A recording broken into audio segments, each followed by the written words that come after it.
Welcome to day 2 of art. To begin today, I want to explain a couple of concepts to you guys before we begin with our project. The first concept is about color scheme. For our project, we are going to use a complementary color scheme. All this means is two colors that are directly across from each other on the color wheel. The color wheel helps us determine color scheme and make color decisions in art. Today, I'm going to be working with blue and orange, and as you can see, they are directly across from each other. So you'll need to look at the little color wheel that's included in your packet and make a decision about which two colors you would like to use. If they are complementary, you should be able to lay a pencil on one, and wherever the tip points across the color wheel should be its complement. So blue and orange, for example, yellow and purple would be a combination, red, orange, and blue, green. So take a minute, look at your color wheel, and decide which two complementary colors you would like to use. And again, complementary simply means that they are located across the color wheel from each other. The second concept you'll need to be familiar with for today's lesson is the concept of positive and negative space. These are some notes that my students typically take, and I want to show you the positive space of your work is taken up by the object itself. In our case, the positive space would be the leaves that you outlined yesterday. So this would be your positive space, and then negative space is the leftover area around your object. So for us, again, the leaf silhouettes will be the positive space, and what is left over around them will be our negative space. So those are the two main concepts that we need to get our work done today. So that brings us to phase 2 of our project. Yesterday, we created our composition by outlining the shadows of your selection of leaves, and today we are going to be applying color to one of the 3 copies we made. Okay, so yesterday again we have 3 copies of our composition. You're just going to need to take one of those, and we are going to apply color to the positive space today. So you'll select, in my case, I'm going to work with blue as my color, and I'm going to be applying watercolor paint to all of the leafy areas, and I'm going to be leaving the background white. You're going to need a little bit of water, so I have a cup with some water. I would have a paper towel handy, and you will need the palette of paints that were included with your packet.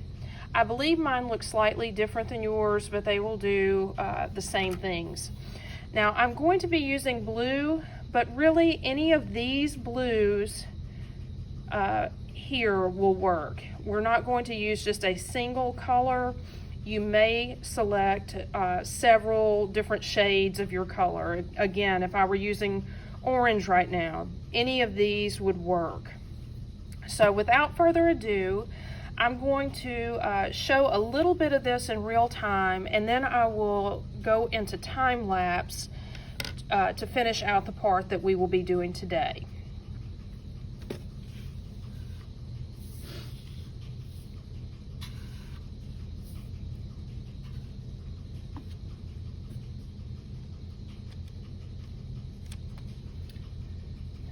This is the size brush that I'm going to use. I believe the one with your paints should be perfectly adequate for this.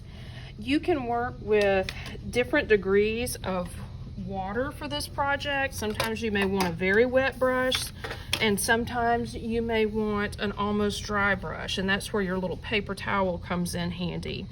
And I'm going to start with just a regular blue. I hope you can see. The top part of your palette is a really good way to work with watercolor. If you can see, I am lifting a little bit of color out and moving it to the side and adding more water to it.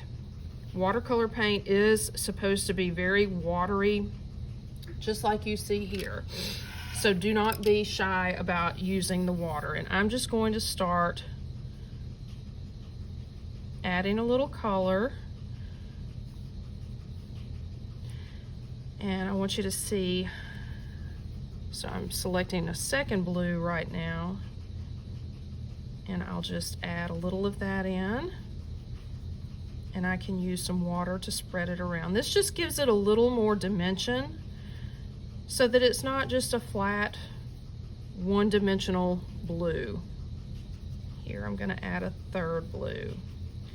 I'm overlapping. You can also go wet on wet. So what I'm doing is I'm going to lay down a little bit of water on my paper, and then to that I'll add a little color. So I'm going to continue on with my project and go into time lapse. The wonderful thing about this, guys, is there's really not a right or wrong. However you want to do this would be just fine. If you want it real watery or not so much, it's completely up to you.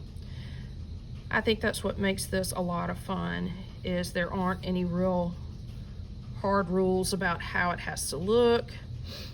You may do what you wish.